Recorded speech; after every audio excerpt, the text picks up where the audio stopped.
Bring it a blazing.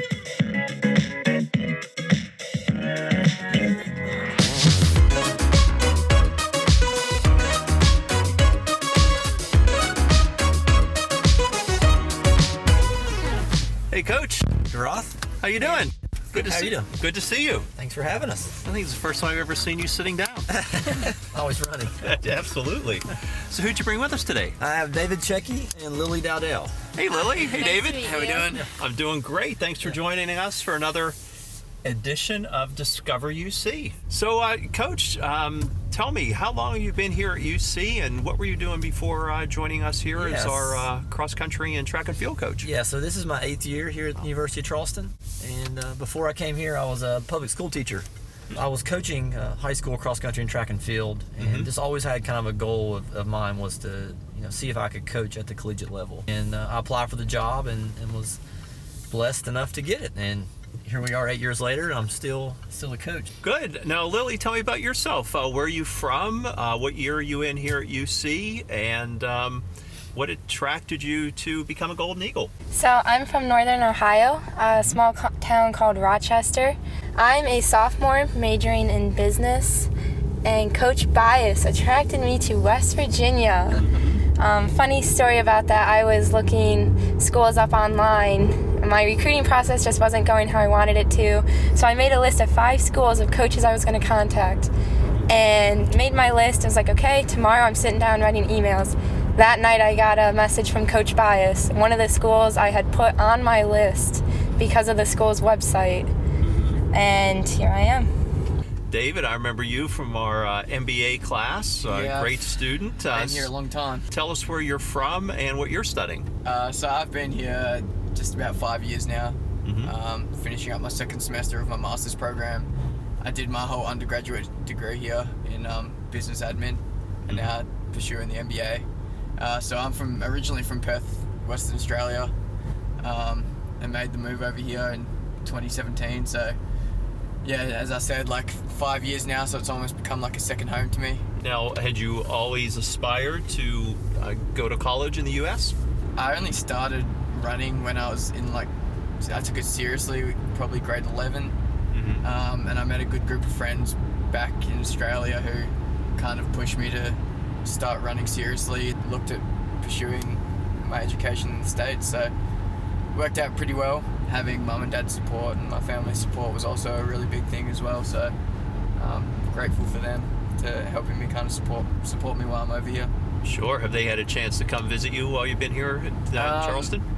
So my dad actually came and visited in Pittsburgh when we were eating at the Cheesecake Factory. Sure. He showed up at the restaurant, and that was a really big surprise. So that was a pretty big moment for me, having my dad there watching me race my first national championships in the US. That was a rainy weekend in Pittsburgh, wasn't it, Coach? Rainy and Yeah. cold, but we had a great time.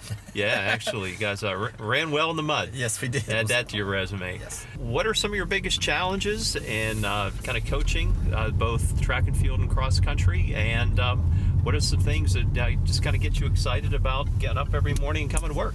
Yeah, so I mean, I love running. That's been a part of my life. So that's definitely what gets me. Sometimes I have to tell myself I get to do this. This is my job. But I love running. I love connecting with kids. Love making them better runners, but also setting them up on the path for life. And I have a direct influence on making them young adults, and then hopefully leading to their success. I would say some of the challenges is there's so many universities in this region that everybody's going for the same student athletes. So that's the biggest challenge is just trying to get those kids to believe that this is where they can really become something special the next 4 years of their life. So. Lily, how's your experience been here at UC?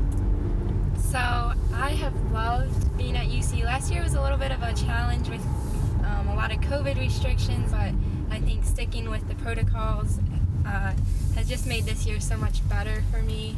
I have loved the running aspect with Coach Bias. I feel like not only have I grown in running, of course, but as a person, there's a lot that goes on making a team dynamic happen, and Coach Bias knows how to do that on and off the running course.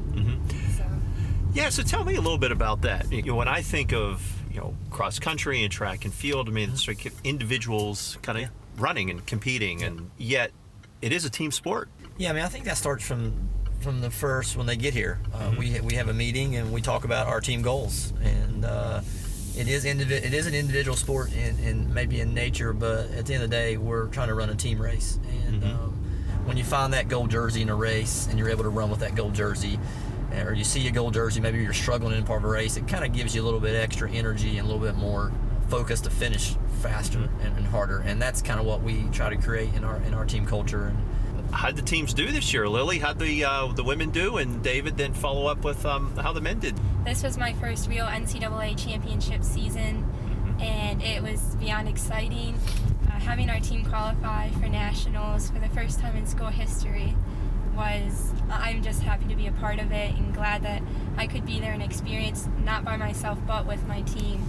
When I was being recruited, I came here on the promise of Coach Bias of one day we will make it, and I'm going to get you the teammates to get you there, and he absolutely has fulfilled that, and happened way sooner than I thought. And I'm thankful for the success we've had, but also the people we've been able to share our success with. We did better than like what we have every other previous year, so so this was our highest place finish as a team, and then we also had our highest place individual as well in the school's history. So we placed 14th as a team. We can't complain with our highest place finish in school history, but then you always set kind of like far reach goals that we believe were still realistic, and that was to be in the top 10. And we didn't quite get there, but no complaints really. So every day is not a beautiful 60-degree sunny day like this.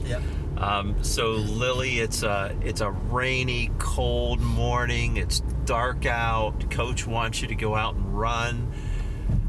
What do you queue up on your playlist to get you motivated? Honestly, just any upbeat, happy music for me. I'm all over the place with music, but my playlist is just honestly getting ready with my roommates for the run. I room with 2 other cross-country girls, so we're all kind of getting ready for the day, and all right guys, let's do this, walk out the door together, and we're meeting the rest of the team, and just knowing we're meeting up with everyone makes it so much easier to start your watch and get the run going for the morning.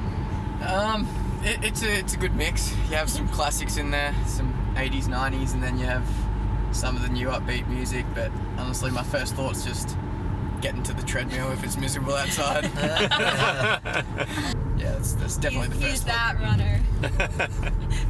Good. Now, Coach, in the middle of this kind of phenomenal job this fall, you actually did some personal running. Yeah, I ran the Boston Marathon in October. I had a great time up there. Probably my favorite marathon I've ever run. I was able to run my best time up there I've ever ran, around 600th and 12th place, I think, out of about 25,000 runners. Cardiac hill, everything they crack it up to be? Yeah, oh yeah. It's you don't want hills in a marathon at 21, 22 miles. So not at all. I used to stand out there at the main gate of Boston College and watch those people fight. I tell you, hit the precipice, and then it was literally all downhill from there. And the fans are so awesome there because they are yelling, screaming, cheering, a combination of everything for you, and it really helps you get over that last hill there at 22 there, right by Boston College. So really appreciate all those fans. It really helps. So. After a big semester of athletic success, and I'm sure you're doing well academically.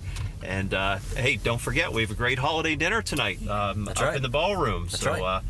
Mrs. Roth and I will be up there serving around 5 o'clock. So come see us and get some crab legs and turkey and ham and all the fixins. Sounds good. So thanks, everybody. Really appreciate you joining me today for this edition. Appreciate you. All right. Take care. Great work, everybody. Thanks. Proud of all your accomplishments. Thank you. Thank you.